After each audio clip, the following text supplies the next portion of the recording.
camera stabilizer for the smartphone. I'm using it with the LG V30. Works pretty well as a stabilizer. You can see there's a few hiccups here and there. If you hold it to a certain angle, it will kick, because it can also do vertical mode as well, not just horizontal mode. The stabilizer as a stabilizer works extremely well. The frustrating part with this setup is the app. I thought it was just the Android version, because I've heard there's a difference between the Android and the Apple version. However, after using it with my wife's phone, which is an iPhone 8 Plus, I found that the issues that I'm having with this app are also on that app as well.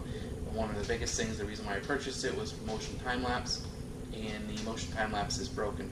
It instead films like basically a video. The other feature that's kind of wanky is the tracking. It doesn't work as well as it should, and we'll go through each of these features. Okay, let's take a look at the ZY Play app. One of the nice features on this app that I have to say is the connection. It's very quick and easy. You just connect your device, it's going to go on and see the Bluetooth device already in it. Click on it. It's just like that, pretty easy. This is the general app. You have a spot for video or camera. You can switch between selfie mode and the regular camera. Over here you have some modes. You have the default camera, slow motion, time-lapse, and moving time-lapse. And again, like I said earlier, the moving time-lapse was my main reason for purchasing the gimbal, besides using it for steadiness. So then we have the camera mode. Switch it to camera mode, and we have the option of some regular single pictures or panoramic. On the single pictures, it has some HDR and some self-timer availability. And panoramic, it has some neat features where it will do multiple images stitched together to do 180s or 360s. Definitely a pretty nice feature. I'll show you the one right now. This is the panoramic. It will move and take some pictures.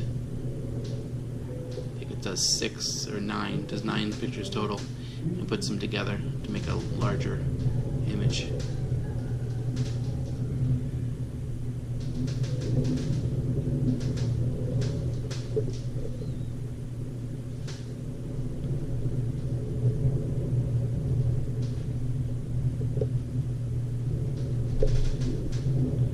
As you can see, it's not a bad quality.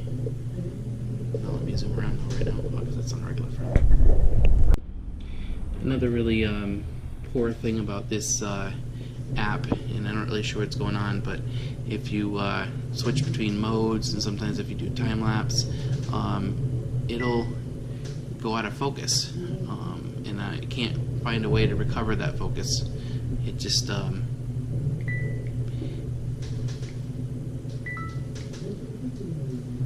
it leaves like a lot to be desired. So I'm going to go over some of the body features on this. It has a remote that allows you to change the direction depending on the mode. It has a zoom button that's not very useful because it kind of works in steps, so it's not really something you can use during recording. It has the record button, and it also has a mode button. The mode button changes the mode from keeping and focused on one area, so no matter where you move, it stays there, to another mode where it allows you to move around, pan around with it. That's the more useful mode. It has a USB charging port, old style, not C, and it also has a port on the bottom, which is kind of useful. This is a USB port that allows you to charge your phone while you're using it. This can be useful if you're using it for all day. This does have a long battery life. So for $99, if you use it with your camera app that comes with your phone, it works fine. It's a good stabilizer for that. You can do a lot of different positions. It works in a vertical and horizontal orientation. But if you're going to use it with their app as a robotic camera mount for taking time-lapse, motion time-lapse, or tracking, it's not ready for prime time. I'd pass on it and go with the DJI Osmo Mobile, and even the Mobile 2 now that's coming out. It's only $129. It's kind of difficult to put this in that same class, although it's built properly as well. Seems sturdy, bone mounts it nice and tight. I like it. Other than the app, fix the app. They have a great system going. Thank you for watching.